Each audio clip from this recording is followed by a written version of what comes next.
This is the Pursuit of Wellness podcast, and I'm your host, Mari Llewellyn. Greg, welcome back to the show. Thank you for having me. Greg, I think this is your fourth time. I think fourth. Across almost 2 years. Right. I'm seldom on here.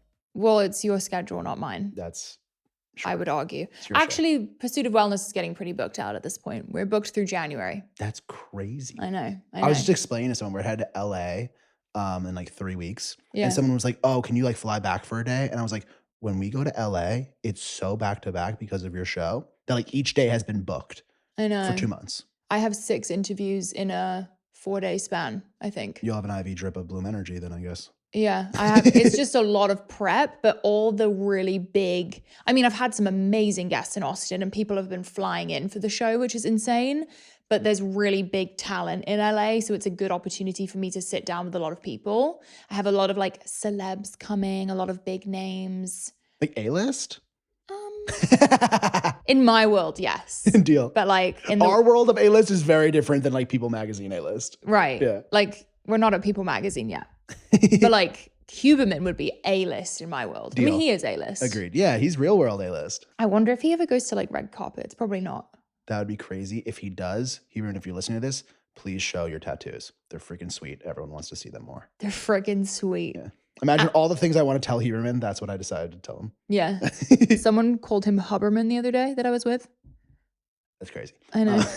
So you're back today because we're going to talk business advice. And you've been on before to talk about business advice. And I think it was probably one of our most well-received conversations because I think people really want to hear from us how we got started. I think we have a pretty relatable story. I mean, maybe there's people listening who don't know, but Greg and I co-founded Bloom Nutrition together. Before that, we had Mari Fitness, which we did together. We've been in business together since we left college and have kind of experienced it from the very, very scrappy early days where we did everything ourselves to now where we have an 100+ person team and we work with a much larger company and et cetera, et cetera. So I feel like we should dive in and give some advice. Do you have anything to add before we hop in? I mean, it's not since college, since in the dorm room.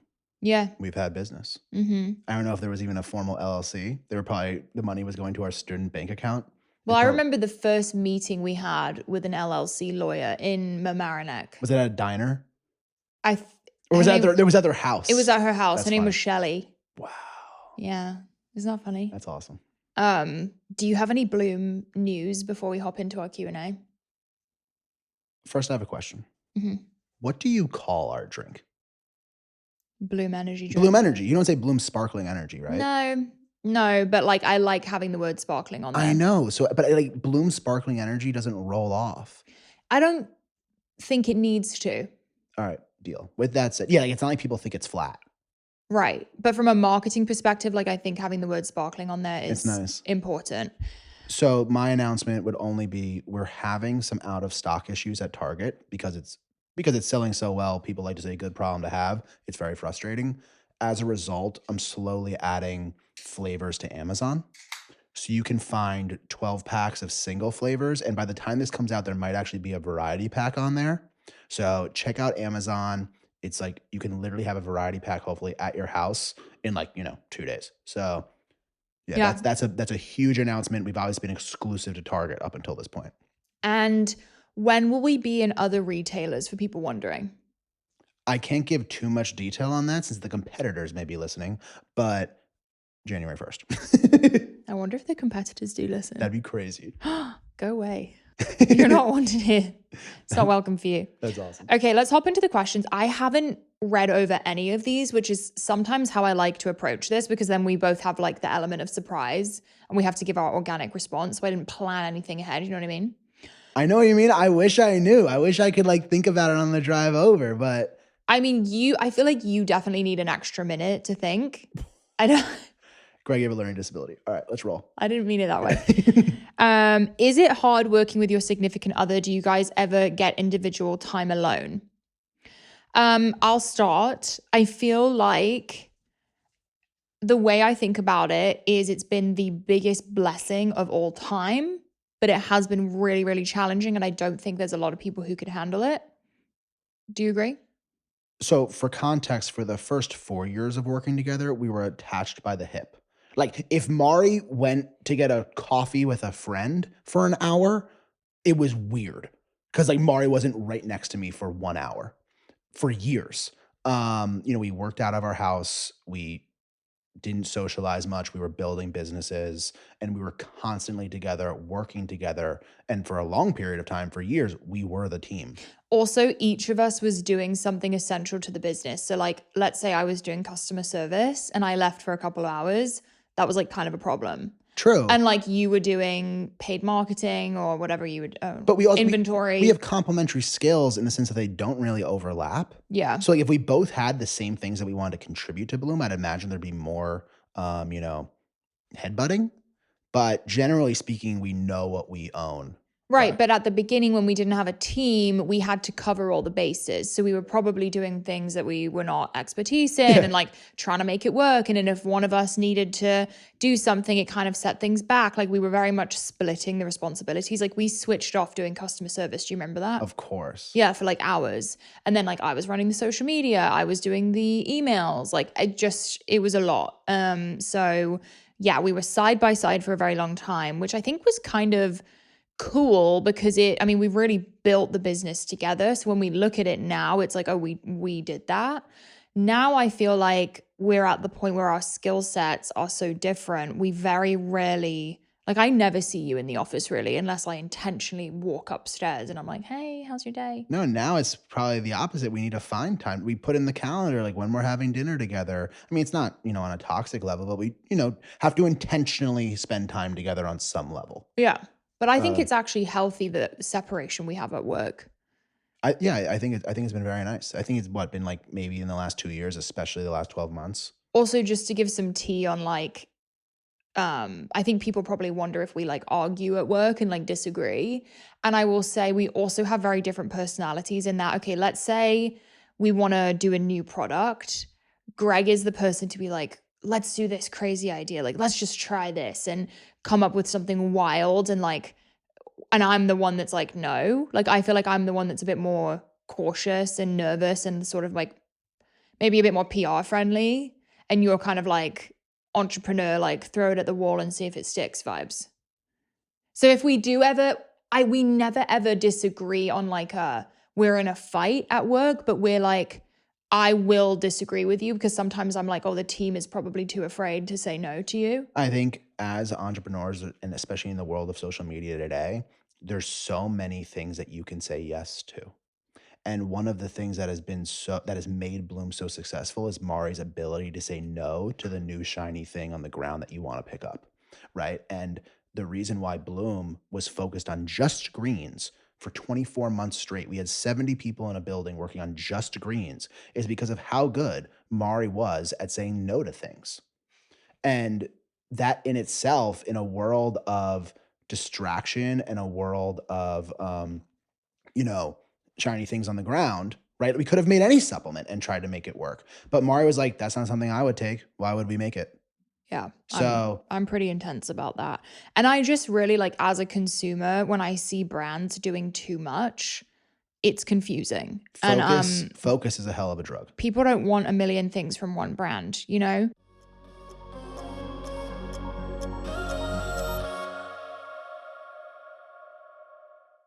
My skincare routine is a really big part of my morning and my night. And you guys know I'm so acne prone. I have to be really careful with what I use.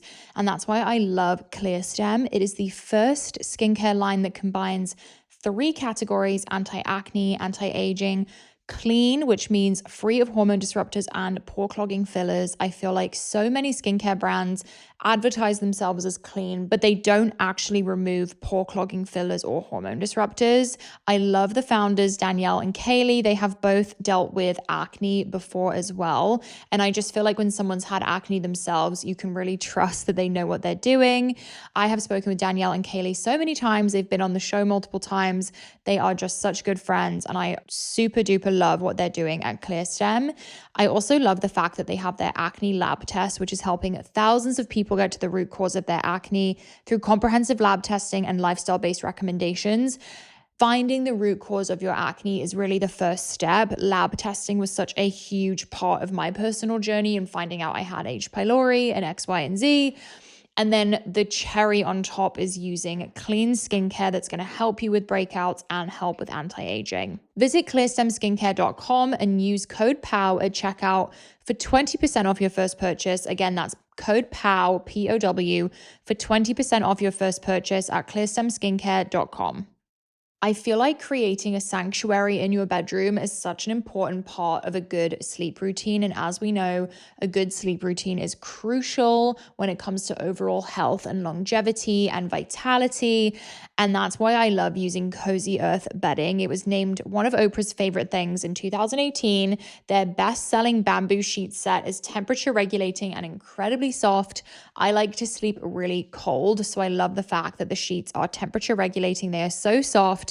They also have other options like their linen, which is an amazing lightweight bed sheet set for summertime, or if you like to just be a little bit lighter. Make every night a 5-star experience with Cozy Earth's responsibly sourced bamboo viscose bedding. Why settle for less? Discover Cozy Earth's exquisite bedding for the best night's rest. They have so many different options, from cashmere blends to timeless textures. They've got it all. Cozy Earth provided an exclusive offer for my listeners today for up to 40% off site-wide when you use the code PURSUIT. That's the code PURSUIT, P-U-R-S-U-I-T, on cozyearth.com.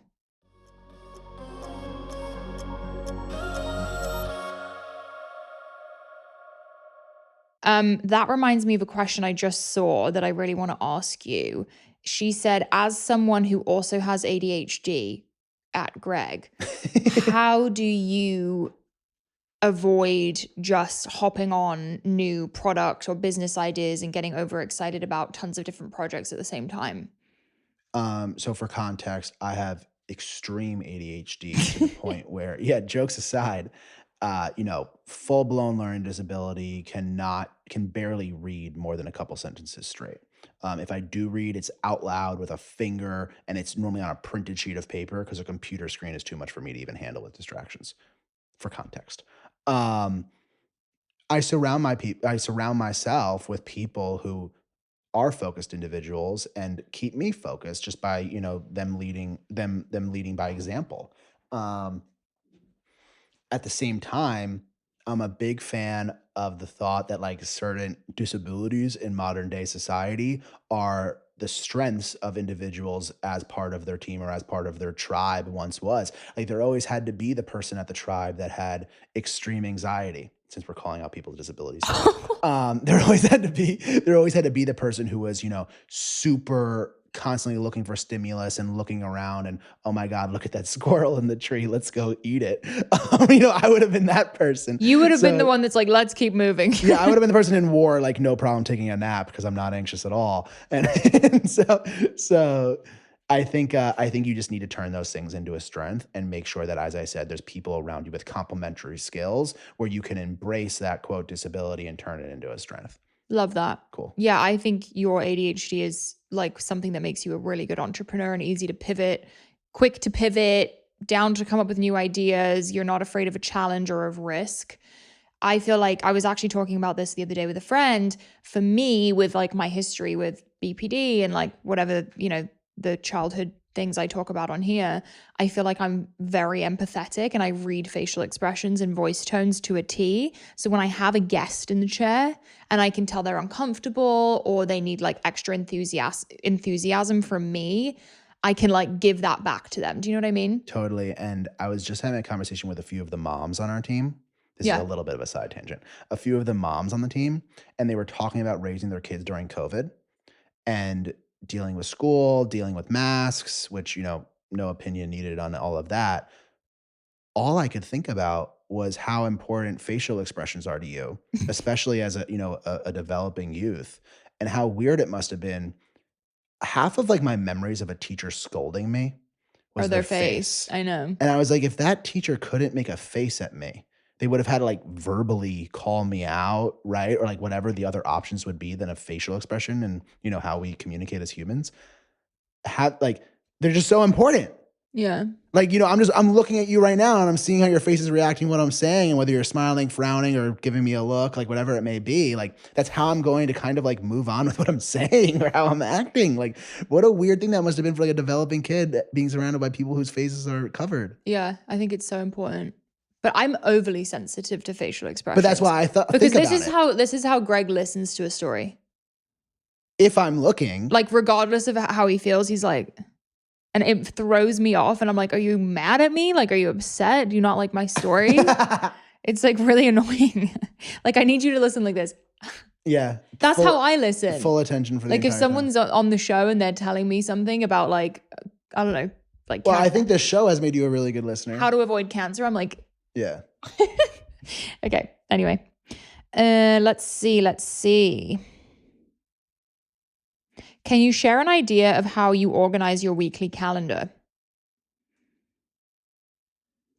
It starts with, what do my mornings look like and what time I need to be in the office. And then, depending on what that looks like, let's say I have a big day. Like, I'm looking at Sunday, I'm planning my week, and I know Tuesday's a big day.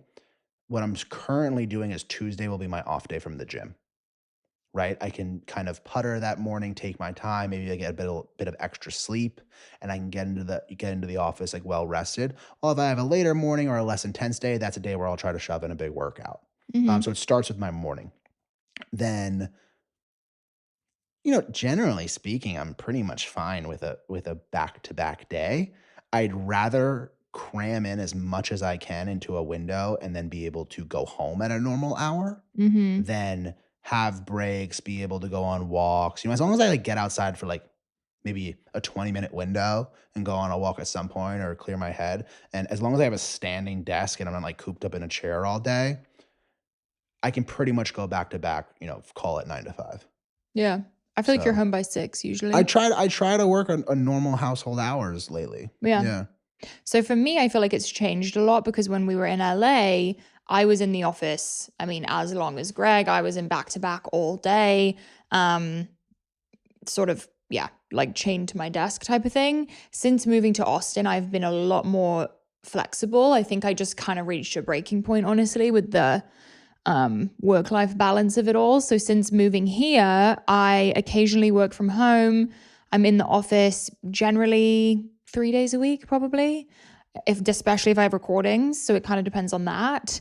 And then I will sometimes take afternoons to go horseback ride or go walk the trail or do different things. I have been inspired lately to sort of structure that a bit more because as of right now, I just kind of squeeze things in where I see an opening. But you and I were talking about this. I feel like I could say, okay, I want to work every day until 2 or 3 p.m.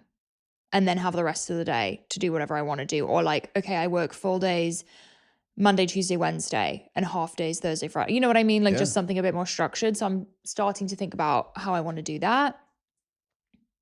I also, as I'm starting to have more meetings and commitments that are in different like physical places. So like, for example, right now I'm touring some office spaces in Austin, and sometimes they're in downtown, sometimes they're in the suburbs, whatever it may be.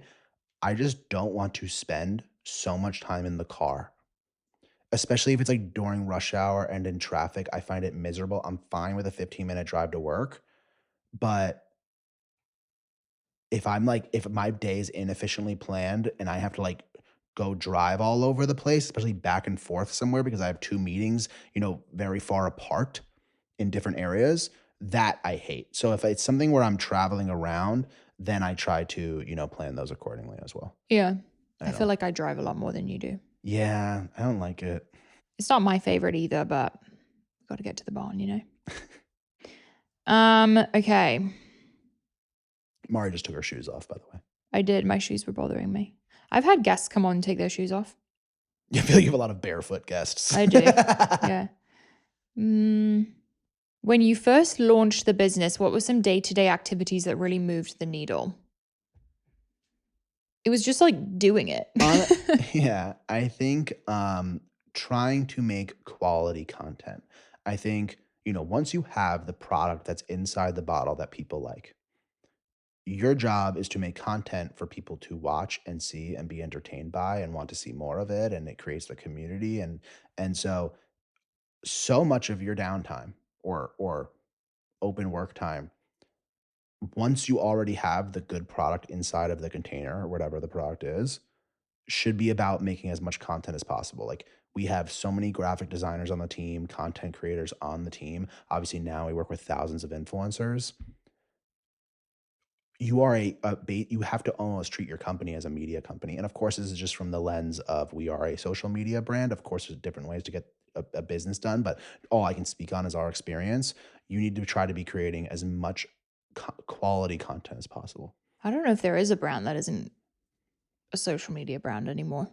Like, Yeah. even Aston Martin is doing social media, Right. And they know they have a good car. So now it's time to make as much kick ass content as possible. Yeah, I agree on the content. I also think something that really moved the needle at the beginning was us repeatedly reaching out to people and sending out tons of free product and connecting. Like with Mari Fitness at the beginning with the PDF guides, sort of like chatting with people, giving advice and tips on their journey.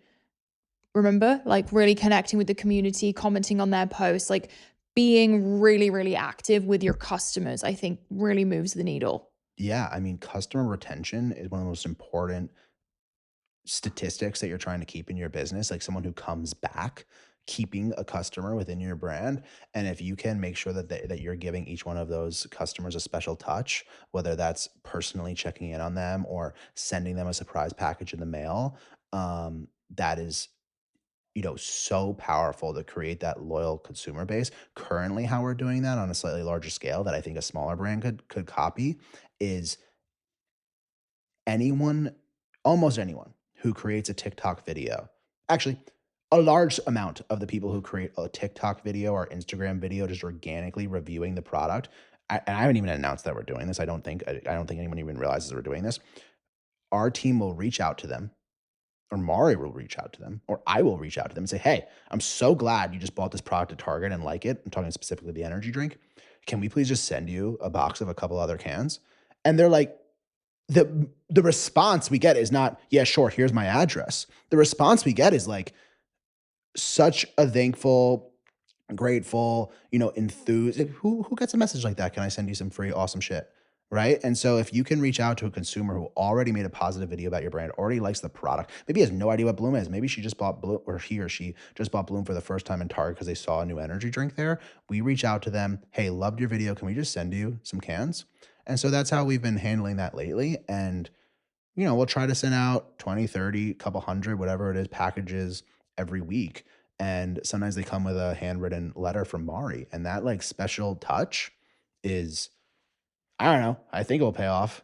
And even if it doesn't pay off, it's awesome that we can engage with the community like that. Well, I was going to say, I think something I notice about new business owners is they're afraid to send out too much free product or any free product because they feel like it's bad financially. But I feel like a huge reason why we ever got successful with Bloom was because we were so willing to send free product. Yeah, I mean, look at the Red Bulls of the world. There's a phrase called cans and hands, which is just like, if you have a good product, you then need people to go try that product, and you need to go somewhere and hand out your product. And if they try it and they like it, they will go buy it. And so therefore all of those free gifts are just, written down as a marketing expense.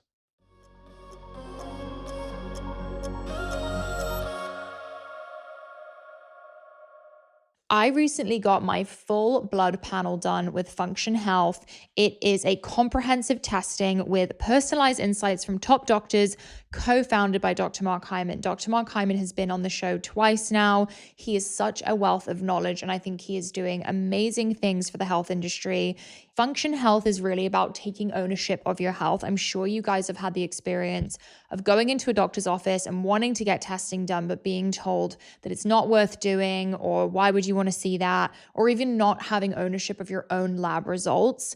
Function Health is changing that. They have over 100 plus lab tests, biological age, Alzheimer's, stress and aging, cancer detection, autoimmune, and more. All you need to do is schedule the lab tests instantly with a leading provider. They have labs across 2,000 locations. And once you get your results, they include insights derived from top doctors with thousands of hours of research, your detailed written clinician summary, and phone calls for any critical results. When I got my results back, it was so easy to just click on different results, get an explanation and what I could do to improve said result. It's such a user-friendly experience. Then you'll take action, test again, and test every few months to see your health progress over time. Make sure you guys go back and listen to previous episodes of Dr. Mark Hyman. We had such great conversations, and we have an amazing one coming up all about lab testing. Function Health is now FSA and HSA eligible, transparent pricing, comprehensive testing. It's time to own your health. To join Function Health, go to functionhealth.com/POW and use code POW100 to skip the waitlist, available up to 1,000 listeners. Support for today's episode comes from Honeylove. Honeylove has revolutionized the wireless bra game. Their bras feature supportive bonding that eliminates the need for uncomfortable wires and unnecessary bulk. You deserve a bra that's lightweight and comfortable without sacrificing support. Embrace freedom, flexibility, and comfort from Honeylove's wire-free bras. Plus, they are made from fabric that's so soft you'll forget you're wearing it. I am someone who hates wearing bras. I need things to be so comfortable, and I am obsessed with Honeylove's wireless bras. For a limited time, you can get Honeylove on sale. They also have so many different options. They have a V bra, they have a crossover bra, so many different options for whatever your preferences are. Honeylove is not just supporting women, it's empowering women. Treat yourself to the best bras on the market and save 20% off at honeylove.com/POW. Use our exclusive link to get 20% off, honeylove.com/POW, to find your perfect fit. After you purchase, they ask you where you heard about them. Please support our show and tell them we sent you. Elevate your comfort, elevate your style with bras that empower your lifestyle and flexibility.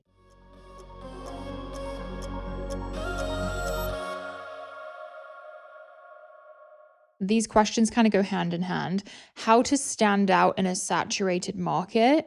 And then this girl said, fun, creative ways to promote products. You guys slay at that. I think people love to say, oh, I cannot make a product in that category because it's saturated. I love saturated. Our top performing product ever was greens, which was not a saturated space at all. We were one of the first, real selling, real moving, really great tasting and great performing greens product on the market. And as a result, it was very difficult to spread awareness and education about why you need a greens and superfoods powder in your normal routine. Now we are selling an energy drink. Billions of people in the world drink energy drinks every day. Everyone knows what an energy drink is. It is also the most saturated space that I could even think of that we would consider going into. And it seems to be, I don't want to use the word easier, but I don't need to tell anyone what this product is. They'll see what's different about our formula and why it's such a kick-ass product, but people already drink caffeine in some form, whether it's tea, coffee, energy drink, a caffeine pill, whatever. And I just need to, they know that, and they know it's great, and they're going to see this product and see how it's a different formula and how it tastes great and how it's so convenient. And then the cherry on top, which I encourage every entrepreneur to take advantage of, is the founder element, right? You're trying to introduce a product in the market. If you don't have a face of that brand, in our case, obviously it was Mari, still is, and always was, who's a trustworthy, person who could communicate that product and why you should trust this product, then you're just another Coca-Cola, which obviously Coca-Cola is a great business, but they wouldn't probably be a great business today because no one would know what it is. You know what I'm trying to say? Mm-hmm. Yeah, I think the founder story is a huge differentiator.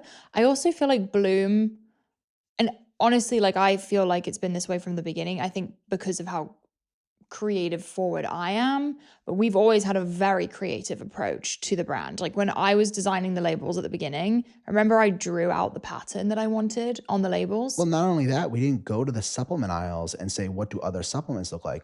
If anything, we went to Sephora and Ulta and we said, what do cosmetic products look like? Because those have the coolest packaging. So you can differentiate with just your packaging, and don't take inspiration from what's currently in that sector. Take it from a sector that your consumers already buying things at. So we were making a product for, at the time, the Gen Z female. And so where are Gen Z females swiping their credit card the most? Probably Ulta and Sephora. Right, but I just, the conception of Bloom, which I think is important to talk about because these people are at the beginning, most likely, I drew the logo. Absolutely. So like this doesn't have to be, you don't have to hire a huge agency and make it a whole to do. Like if you are a creative person and you love branding, like pull from your inspiration. Like the name Bloom happened because my transformation, and we wanted a word that represented the transformation and a transformation for other people. So bloom into your best self is like one of our major catchphrases.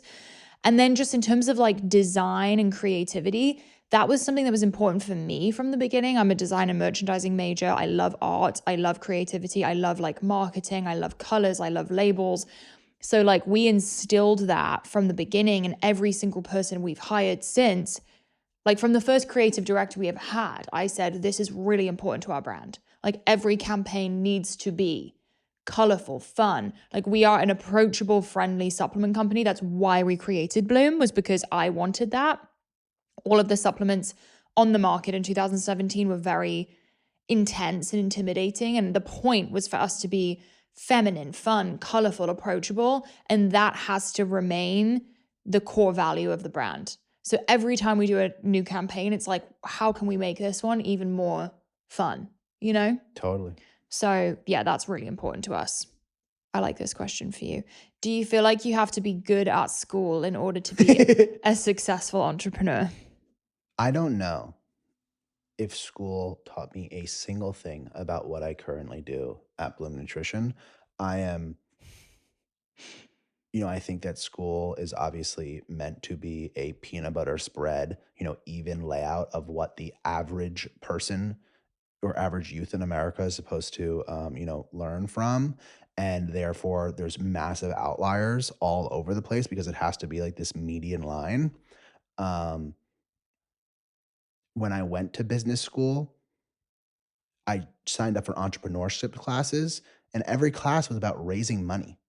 Mm, We never raised money, yeah. right? We bootstrapped the whole business, and I was kind of heartbroken entering and then leaving these classes because I was like, no, business is about making a fucking awesome product, and business is about, communicating this product to the world, and then they're going to love it and buy it. I don't want to go raise money. I don't know, that's scary. I don't know anything about interest rates or loans or any of these things. If I make a good product, it will scale as a business. And so I think that there's this like the way that business, and just for context, now, we do business with publicly traded Keurig Dr. Peppers. We do business with Walmart and Target and and Amazon, obviously the biggest businesses in the world. I didn't need to learn any of these. I didn't need to take any business classes to be able to build Bloom with you. Hmm. So I also is think that is that is that kind of what the question was? I mean, she said, do you need to be good at school? I think, Oh no, I graduated with a 2.4. yeah, I We think were building businesses in school, so I couldn't really, prioritize classes or grades. I just needed to pass so that mama was happy. yeah, neither of us were very good at Yeah. school. I was telling my friends last night that SATs, I think I aced English writing, and then I completely failed math and science. But that's so silly, right? Because like you don't need to be good at both. Yeah. So, You need to be great at one. yeah, Greg and I were not good at school, and we're doing pretty fine, Yeah. I would say. And I know people who are great at school and like haven't done great in the real world. One of the characteristics that we find with people who are really academically driven is they're rule followers. And to disrupt a category, you quite literally need to break the rules. And if somebody is too obsessed with following rules, they are generally very poor entrepreneurs. Generally, some of the best entrepreneurs come out of Harvard, obviously, or Ivy League schools. But yeah, I think that you need to be a rule breaker, and generally, an academic person is a rule follower. And that concerns me in the entrepreneurship field. Also, just to comment on the raising money topic you brought up, don't you feel like right now is such an ideal time? Like, okay, so for context, and I think you guys know this, but Greg and I like raised our own money by selling PDF workout guides, But how did that was a business in itself. So we started our first business with no money. But I think right now is the easiest time to sell something on the internet. So like, let's say you want to have a skin tallow brand, okay? The first step would maybe be putting together a PDF guide about skincare, or a course or something you can sell on your TikTok or your Instagram that has very little overhead. It's not even a real physical product. It's something that you can, Your overhead is time. right. They call it sweat equity. Right. And talk about it and make content and gather a community and get the trust and get the following and have a story and talk about your skin and get vulnerable, sell that item and then use the capital you make from that to put into the product. Like anyone who knows me is probably laughing right now because my biggest thing is like make a PDF guide. Like everyone has something to add. Like I have a friend who's super into horses, has her own, horses at her house. She knows everything about horse nutrition and horse medic. I'm like, make a horse guide. I would buy it for $5, make it, and then put that money into the next thing. Yeah. So the barrier to entry, I feel like, is really low. And there's no need to be obsessed about raising money when you can just do it for yourself. Yeah, we would have never been able to start an energy drink company with no money, but we were able to sell PDF guides, and then we were able to make powdered supplements, and then 7 years later, we were able to make an energy drink. Yeah. Thank God for PDFs. Okay. Please talk about how you deal with hate. Love you both from Croatia. Yeah, I can't read it, so it doesn't matter. Period. No, I was talking to someone about this morning. I think people love to give feedback about every little thing that we do because of the following that obviously Mari has. And lately I've just been like, so then why don't you do something different? Why don't you, if you have an issue with an element of a product that we're making, why don't you make the product that you think is perfect? You know what I mean?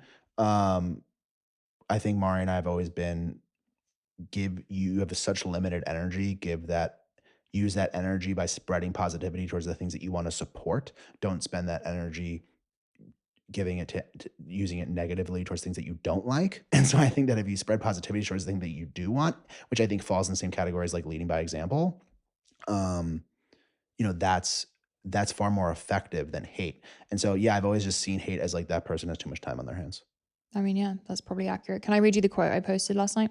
And unlike your story, hit me.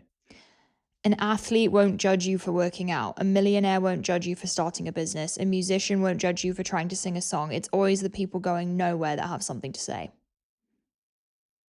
Period. What do you think of that quote? Is there a person who said it? Oh. No. just the world threw that one out there. I really liked it though. Well, whoever deserves credit there, let us know. That was a good one. Did you like it? Yeah, of course. Okay. You had no reactions. So no, it's nice. It's nice. When like a large thought can be communicated with a few words, right? Can you explain more about the KDP partnership? Is it an acquisition or just a partnership? No, KDP doesn't own any percentage of Bloom Nutrition or Bloom Energy. They actually don't even currently make Bloom Energy. The partnership that was announced yesterday on their earnings call, which was crazy, that the CEO of Keurig Dr. Pepper, in a short form announcement about everything big happening at Keurig Dr. Pepper, took the time in his announcement publicly on LinkedIn or digitally to say that Bloom Nutrition is now part of their distribution network. Crazy. There are pretty much 3 large distribution networks. Probably won't be a surprise to anyone. It's Coca-Cola, Pepsi, and Keurig Dr. Pepper. Our Bloom Energy will be on Keurig Dr. Pepper trucks in January 2025. We have signed an agreement with their distribution network. It's called a DSD network, direct store delivery.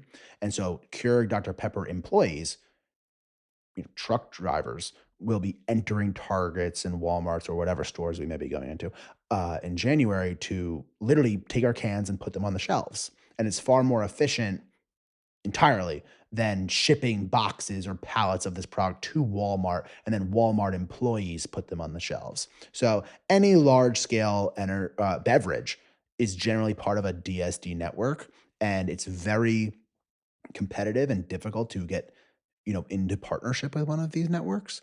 And the fact that we were able to do it with only 3 months of data at Target is, it's essentially unheard of in this space. It's one of the biggest achievements in our career, or in Bloom's life. Was your business a dream or did it accidentally happen? How to overcome fear and take risk? So I'll answer that first. The original plan was Mari would start Mari Fitness. I would kind of help her. Well, let's talk about that. first, because that wasn't like it wasn't a dream at all.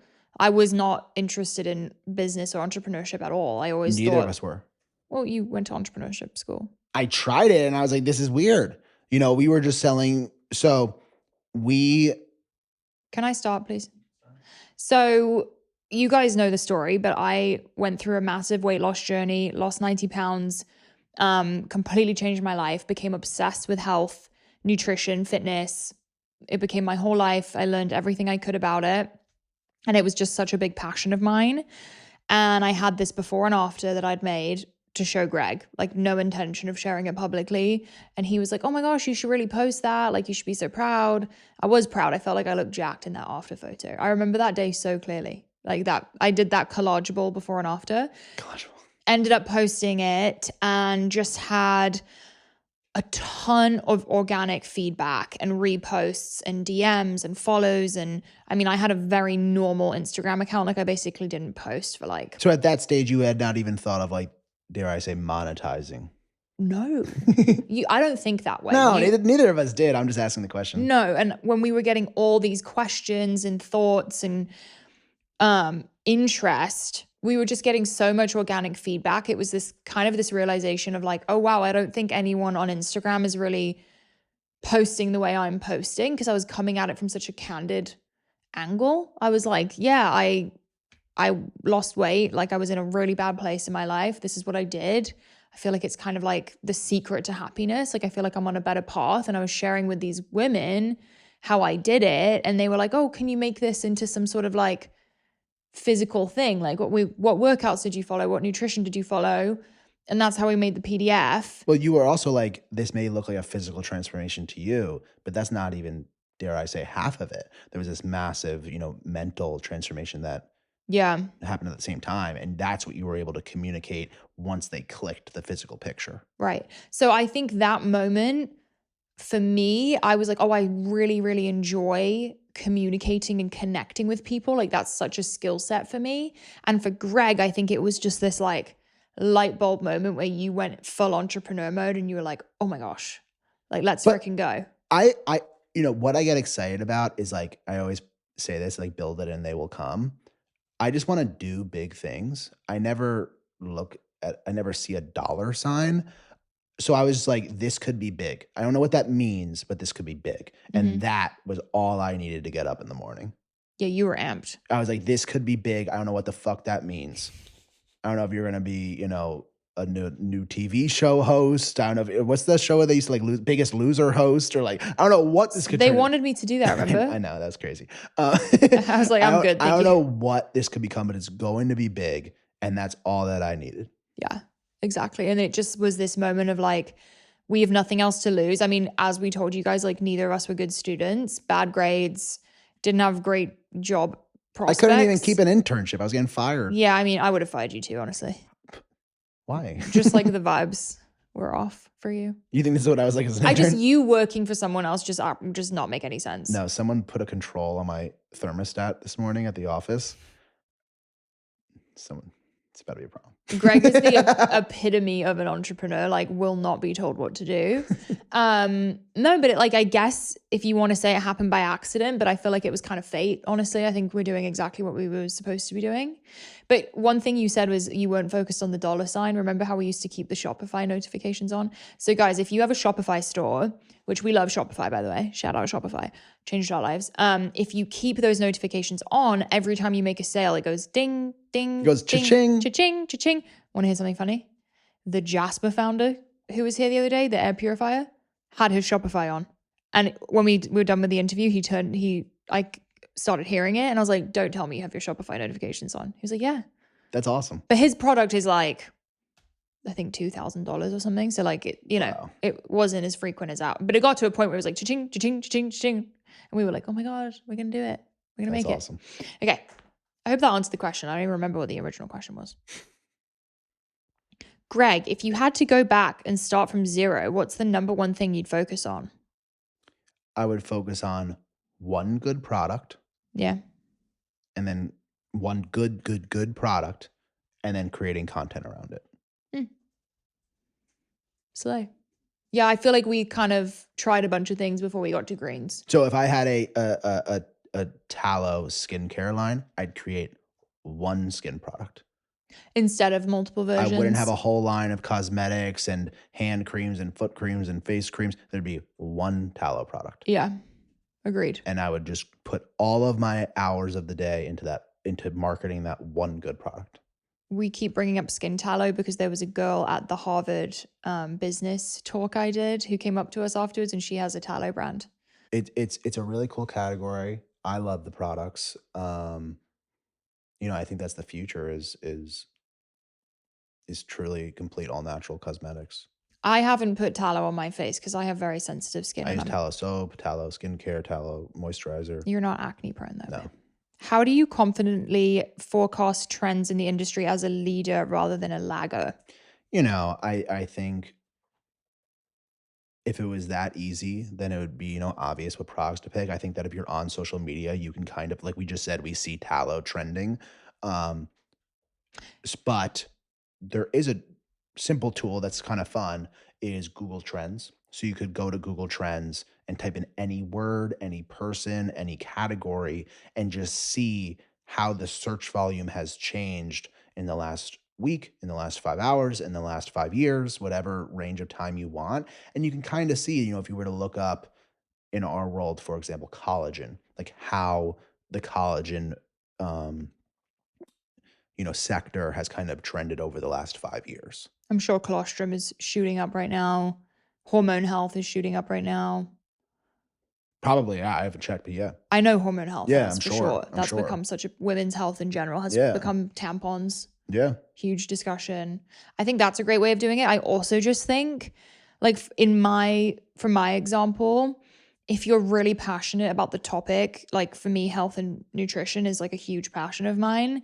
If you're very interested in it and you're selling within that category, like I feel like I sit here and I hear about things months, maybe years earlier than the general population. So I kind of have it in my head. You know what I mean?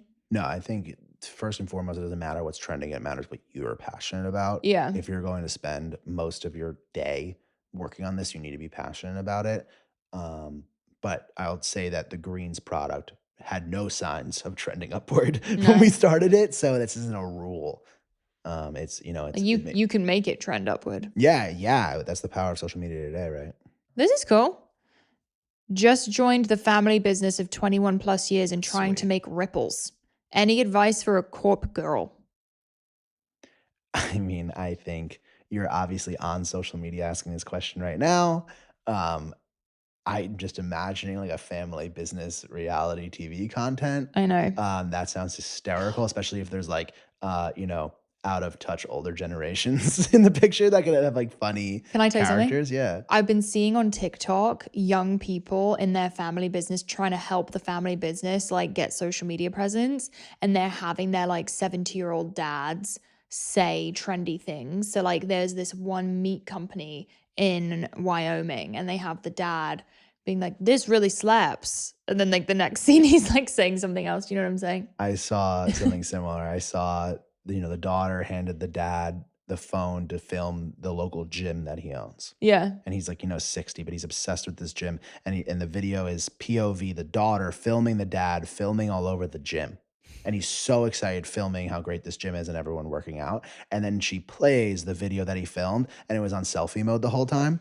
And so it's just a zoom in of his face, really excited, filming all over the gym. And it's like, obviously making fun of the fact that they don't know how to work iPhones, these old people. Yeah, they're kind of like making fun of them, but it helps the content go viral at the same time. This video is so viral. Yeah. Of like this local small town gym. No, it's the best. Yeah. I really love seeing that. Tell Greg we need Bloom energy drinks cold at Target somewhere. I need one ASAP. So that's a huge part of this Keurig Dr. Pepper partnership is that Keurig Dr. Pepper has refrigerators. Some of those are theirs in Target. And so we will be going into their refrigerators. That will probably be at like the end of Q1. Before you had testimonials, how did you sell your product? I mean, you were the testimonial. I was the testimonial. Yeah. Like I had the story. I was using the products. They were helping me. I was talking about it. Like you as the founder are your best testimonial always. Yeah. If you didn't have a test subject like Mari, then I guess you could just reach out to some micro influencers and be like, would you mind trying this out for 6 months? Yeah, and give us feedback. Do you think it's a benefit to have both male and female energy in the business?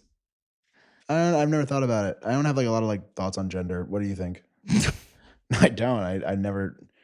I think that you bring a level of like masculinity and testosterone to the way you like hype up the team and sort of like the aggressive negotiating and the vibe you bring to meetings is very different to mine. I feel like I connect with the buyers. I'm smiley. I remember their names. I remember their daughter's name. Like we just have a different energy that we bring. Like I feel like they want to chat with me on a friend level and they're like scared of you a little bit, which is kind of a good thing. Maybe. No, I mean, some of the most crazy savages that we work with are women. Yeah. You know, some of the ones that raise their voice at me the soonest I've been yelled at mostly by women in this business. Great. Won't name any names, but no, I'm not saying that. I'm just saying for us, that's, I feel like the different energy we bring. And I think it complements. I think you're just a traditionally feminine person maybe. But yeah, no, I think sure. Anything else you want to add? No, this was such a treat. Thank you for having me. This is so nice that you just have the studio right here in the headquarters and we can just hop in and out. No, it's so nice. Thank you so much for coming on. Guys, let us know what you thought of the episode. Let us know if you want to bring Greg back. Would love to hear your reviews and feedback. Don't forget to follow and subscribe if you're listening on Spotify, Apple, YouTube, whatever it may be. Leave some stars if you enjoyed it. Greg, thank you so much for coming on. This was great. Thank you. Thanks for joining us on the Pursuit of Wellness podcast. To support this show, please rate and review and share with your loved ones. If you want to be reminded of new episodes, click the subscribe button on your preferred podcast or video player. You can sign up for my newsletter to receive my favorites at marilewellyn.com. It will be linked in the show notes. This is a Wellness Loud production produced by Drake Peterson, Fiona Attix, and Kelly Kyle. This show is edited by Mike Fry, and our video is recorded by Luis Vargas. You can also watch the full video of each episode on our YouTube channel at Mari Fitness. Love you, Power Girls and Power Boys. See you next time. The content of this show is for educational and informational purposes only. It is not a substitute for individual medical and mental health advice and does not constitute a provider-patient relationship. As always, talk to your doctor or health team.